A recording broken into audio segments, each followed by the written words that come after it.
تقول للمؤمنين لن يكفيكم أن يمدكم ربكم ب3,000 من الملائكة منزلين بلى إن تصبروا وتتقوا ويأتوكم من فورهم هذا يمددكم ربكم ب5,000 من الملائكة مسلمين وما جعله الله إلا بشرى لكم ولتطمئن به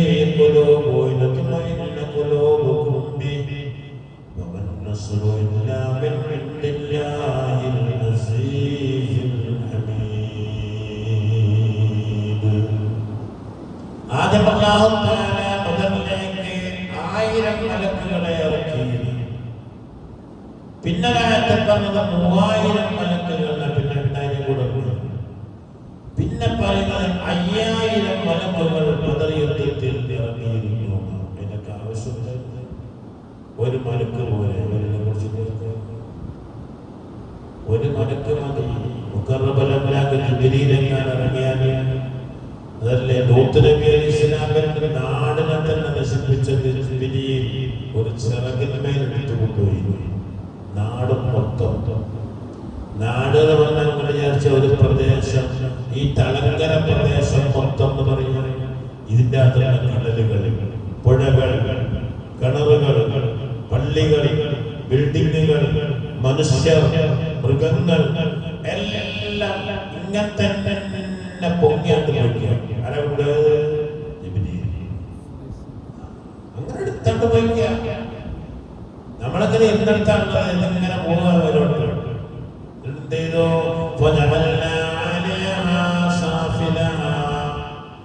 നേരെ കൊണ്ടുപോയി. എവിടെ വരെ കൊണ്ടുപോയി?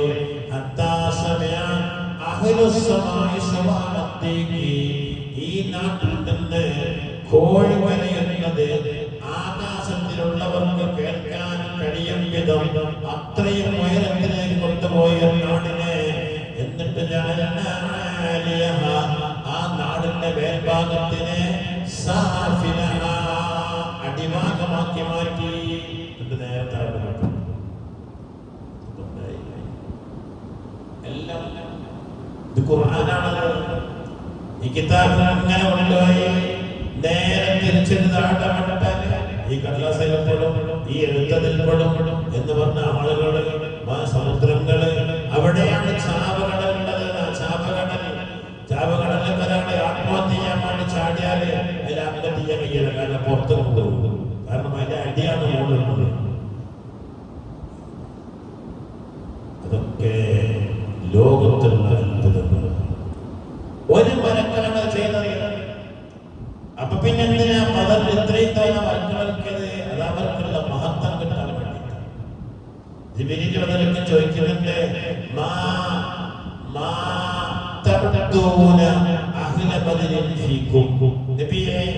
നിങ്ങളിൽ ബദർ യുദ്ധത്തിൽ പങ്കെടുത്ത സഹാബികൾക്ക് നിങ്ങൾ കൊടുക്കുന്ന സ്ഥാനം എന്താണ് എന്ന് ചോദിച്ചു. നബി തങ്ങൾ പറഞ്ഞു, ഞങ്ങൾ ഏറ്റവും ഉത്തമർ ബദറിൽ പങ്കെടുത്തവരാണ്. ജിബ്രീൽ പറഞ്ഞു, ഞങ്ങളിലൊന്നും ഇങ്ങനെ തന്നെയാണ്. ബദർ യുദ്ധത്തിൽ ഇറങ്ങാൻ അനുവാദം നൽകപ്പെട്ട മലക്കുകൾക്ക് ഉന്നത സ്ഥാനമാണ് മലക്കുകൾക്ക് ലഭിക്കുന്നത്. ബുഖാരിയുടെ ഹദീസിലെ ലഅല്ലല്ലാഹ ഇത്തലഅ അലാ അഹ്ലി ബദർ ഫഖാൽ ഇഅ്മലൂ മാ ശിഅ്തും ഫഖദ് ഗഫർതു ലക്കും. ഒരു രാജ്യദ്രോഹം കുറ്റം ചെയ്തു ഒരു സഹാബി. രാജ്യദ്രോഹ കുറ്റം ഹബീബായ റസൂലുള്ളാഹ് രഹസ്യമായി ചെയ്യാൻ പോകുന്ന ഒരു യുദ്ധത്തിന്റെ എല്ലാ ഡീറ്റെയിൽസുകളും മക്ക മുശ്രിക്കീങ്ങൾക്ക് എഴുതി കൊടുത്തയച്ച ഒരു സഹാബി. സഹീഹ് ബുഖാരിയിലൊക്കെ കാണുന്ന ചരിത്രം. അങ്ങനെ എടുത്താണ് മുഹമ്മദും അനുയായികളും നബിയും സഹാബത്തും ഇതാ നിങ്ങൾക്ക് ആക്രമിക്കാൻ കഴിയാത്ത, എതിർക്കാൻ കഴിയാത്ത അത്രയും ഒരു വലിയ സന്നാഹവുമായിട്ട് നിങ്ങളോട് യുദ്ധത്തിന് പുറപ്പെടാൻ തയ്യാറായിക്കൊണ്ടിരിക്കുകയാണ്. അതുകൊണ്ട് നിങ്ങൾ സൂക്ഷിക്കണം. മക്ക മുശ്രിക്കീങ്ങൾക്ക് എടുത്തു കൊടുത്തയച്ചു ഒരു സഹാബി. ഈ എഴുത്തുമായിട്ട് മക്കയിൽ എത്തിക്കുക എങ്ങനെയാണെന്ന് ചർച്ച ചെയ്തു. മക്കയിലേക്ക് പോകുന്ന ഒരു പെണ്ണിന്റെ കയ്യിൽ ഈ കത്തേൽപ്പിച്ചിട്ട് മക്ക മുശ്രിക്കീങ്ങൾ നേതാക്കളിലേക്ക് എത്തിക്കാൻ അവൾക്ക് പ്രതിഫലവും കൊടുത്തു. ആ പെണ്ണ് ഒരഭിപ്രായം ആ പെണ്ണിന്റെ മുടിക്കെട്ടിന്റെ ഉള്ളിൽ കത്ത് സൂക്ഷിച്ചു, മറ്റൊരഭിപ്രായം അരക്കെട്ടിന്റെ ഉള്ളിൽ സൂക്ഷിച്ചു. പെണ്ണ് കത്തുമായി പോകുമ്പോൾ മുഖർറമുൽ അംലാക്ക് ജിബ്രീൽ അലൈഹിസ്സലാം ഹബീബായ നബിയുടെ അടുക്കലേക്ക് വന്നിട്ട് പറഞ്ഞു, നബിയെ ഇങ്ങനെ ഒരു സംഭവം നടക്കുന്നുണ്ട് എന്ന് പറഞ്ഞു. ഹബീബായ നബി ഉടനെ തന്നെ 2-3 സഹാബികളെ വിളിച്ചിട്ട് മക്കയുടെ ഭാഗത്തിലേക്ക് പുറപ്പെടാനും വഴിയിൽ വെച്ച് ഈ പെണ്ണിനെ പിടികൂടാനും ഈ പെണ്ണിന്റെ അടുക്കലുള്ള കത്ത് തിരിച്ചു വാങ്ങാനും ഏൽപ്പിച്ചുകൊണ്ട് അലി തങ്ങളുടെ നേതൃത്വത്തിൽ 3 ആളുകളെ റസൂൽ പറഞ്ഞയച്ചു. അവർ മക്കളെ ശ്രമിച്ചു പോയി എന്ന തോട്ടത്തിൽ വെച്ച് ഈ പെണ്ണിനെ കണ്ടുമുട്ടിയപ്പോൾ അലി തങ്ങൾ ആ പെണ്ണിനോട് പറഞ്ഞു, അഖ്രിജി കിതാബക്കി, കയ്യിലുള്ള കത്തെടുത്ത് എന്ന് പറഞ്ഞു. ആ പെണ്ണ് പറഞ്ഞു, എന്റെ കയ്യിൽ അങ്ങനെ കത്തൊന്നുമില്ല. അലി തങ്ങൾ പറഞ്ഞു, അഖ്രിജി കിതാബക്കി ഔ ലഉജദ്ദിദന്നഹു, മര്യാദയ്ക്ക് കത്ത് തന്നോ അല്ലെങ്കിൽ നിന്റെ മുഴുവൻ വസ്ത്രങ്ങളും അഴിച്ചിട്ട് ഞങ്ങൾ പരിശോധിക്കുന്നുണ്ട്. അപ്പോൾ മുടിക്കെട്ടിൽ നിന്ന് അല്ല അരക്കെട്ടിൽ നിന്ന് ആ പെണ്ണ് കത്തെടുത്ത് അലി തങ്ങളെ ഏൽപ്പിച്ചു. ഈ കത്തുമായി ഹബീബായ നബി തങ്ങളുടെ ഹദ്റത്തിലേക്ക് ഓടി വന്നു സഹാബികൾ. ഓടി വന്ന് നബി തങ്ങൾ ആളുകൾക്കിടയിൽ വെച്ച് കത്ത് തുറക്കാനും വായിക്കാനും ആവശ്യപ്പെട്ടപ്പോഴാണ് ആ കത്ത് എഴുതിയ സഹാബിയുടെ പേരടക്കം കത്തിലുണ്ട്. പേരടക്കം من حاتم بن أبي بلتعة إلى صناديد قريش. حاتم എന്ന സഹാബിയായിരുന്നത് ഖുറൈശി നേതാക്കളിലേക്ക് ഈ യുദ്ധത്തിന് വരുന്ന വിവരം വെച്ചാണ് വരുന്നത്. ഇത് വായിക്കുമ്പോൾ ഹാത്തിം ബിൻ അബീ ബൽതഅ എന്ന സഹാബി നബി തങ്ങളെ അടുത്തിരിക്കുന്നു. നേരെ തിരിഞ്ഞു, മഹാദായ ഹാത്തിം, ഇതെന്താണ് ഹാത്തിമേ എന്ന് ചോദിച്ചു. ഹബീബായ നബി തങ്ങളോട് ഹാത്തിം പറഞ്ഞു, നബിയെ എന്റെ ഒരുപാട് സമ്പത്ത് മക്കത്തുണ്ട്, അതിനൊരു സന്ദർശനം കിട്ടാൻ ഞാൻ ഇങ്ങനെ ചെയ്തു പോയതാണെന്ന് പറഞ്ഞു. ഉടനെ തങ്ങൾ എഴുന്നേറ്റിട്ട് പറഞ്ഞു,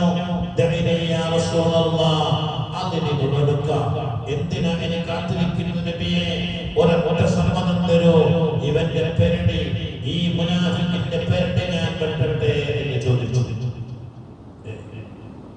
അപ്പോഴാണ് ഹബീബായ റസൂൽ പറഞ്ഞു, ഇല്ല മോനെ, വേണ്ട, മോനെ പാടില്ല.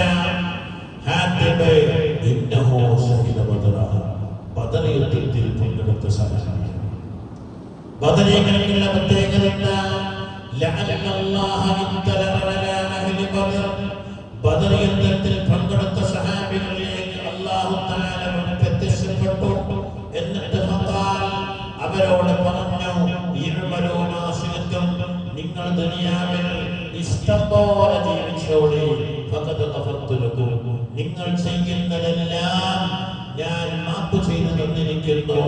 അതുകൊണ്ട് എന്ത് ചെയ്യാനും അല്ലാഹുവിന്റെ സമ്മതം പറ്റിയ വിഭാഗമാണ് ബദറിൽ പങ്കെടുത്ത സഹാബികൾ.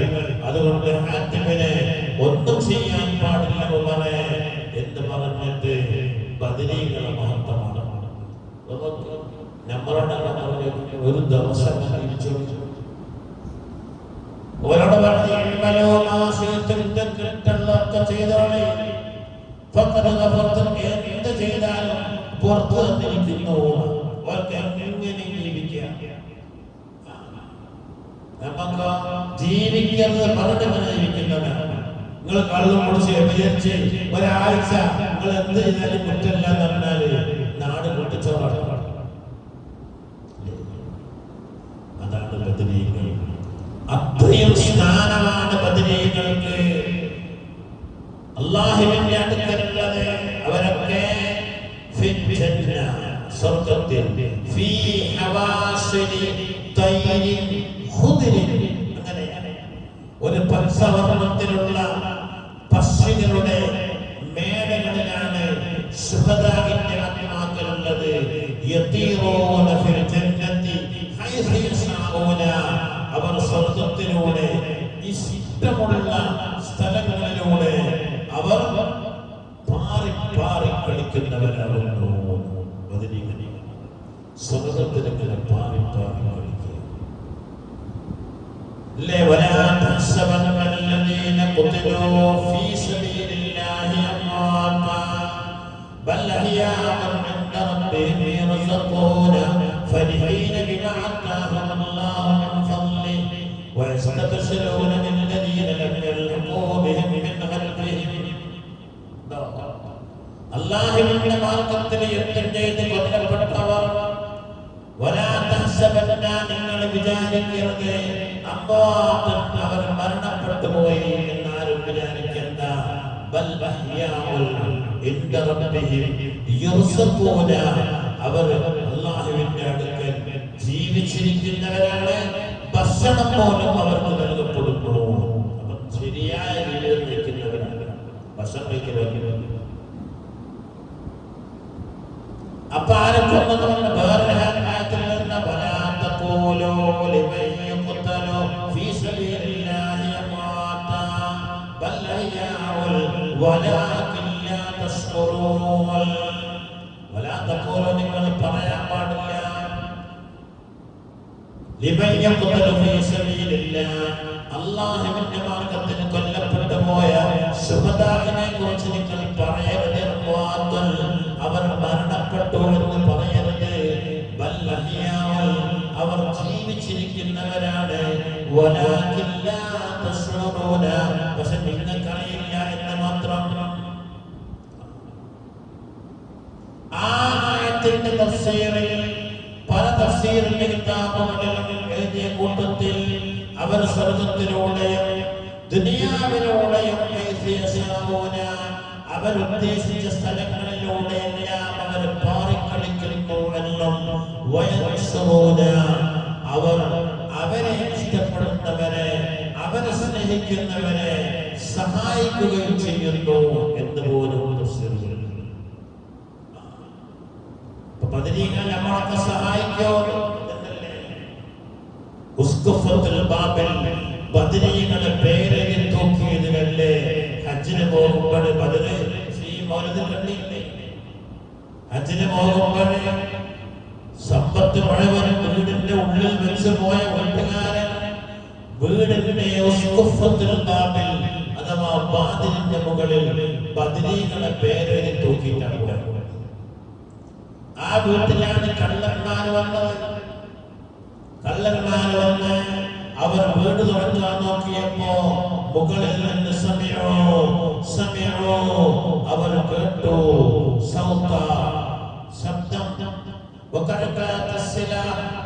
ആയുധങ്ങൾ തമ്മിൽ തെറ്റുന്ന ഉരസുന്ന ശബ്ദങ്ങളും മറ്റുള്ള സംസാരങ്ങളും ഒക്കെ കേട്ടു.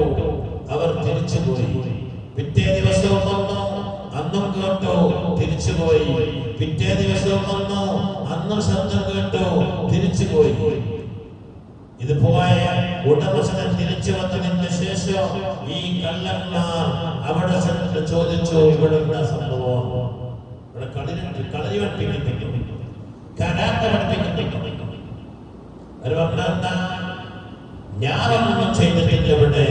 പക്ഷേ കതബതു ഖൗലുഹു തആല വലാ യഖൂലുഹു ഹിഫ്ദുഹുമാ വഹുവൽ അലിയ്യുൽ അദീം വകതബതു അസ്മാ അഹ്ലി ബദർ.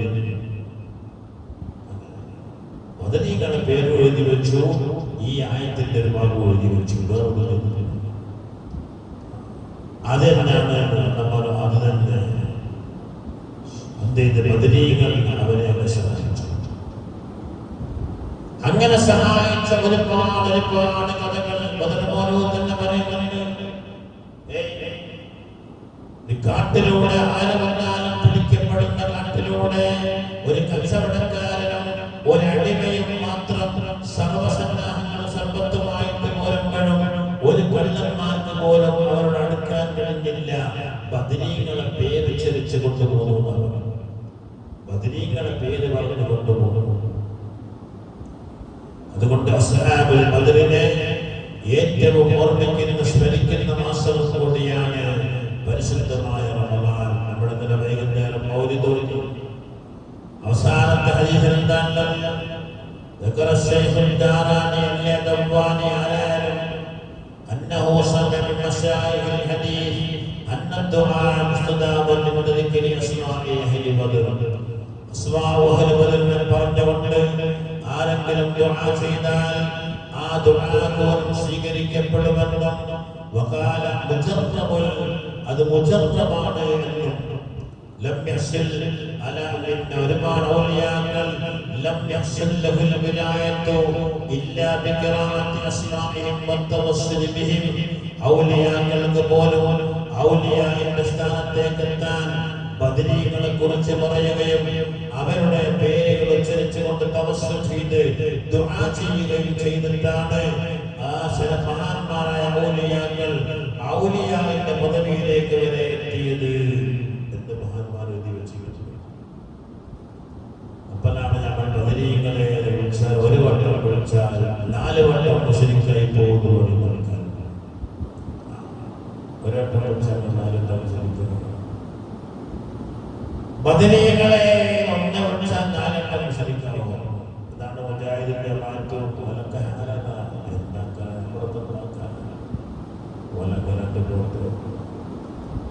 അല്ലാഹു നമുക്ക് ഈമാൻ ഏറ്റിത്തരട്ടെ. അല്ലാഹു ഇഖ്ലാസും തഖ്വയും അല്ലാഹു നമുക്ക് ഏറ്റിത്തരട്ടെ. ഇൻഷാ അല്ലാഹ് ബാക്കി ഭാഗങ്ങൾ അല്ലാഹു തൗഫീഖ് ചെയ്യട്ടെ. ആമീൻ. സല്ലല്ലാഹു അലൈഹി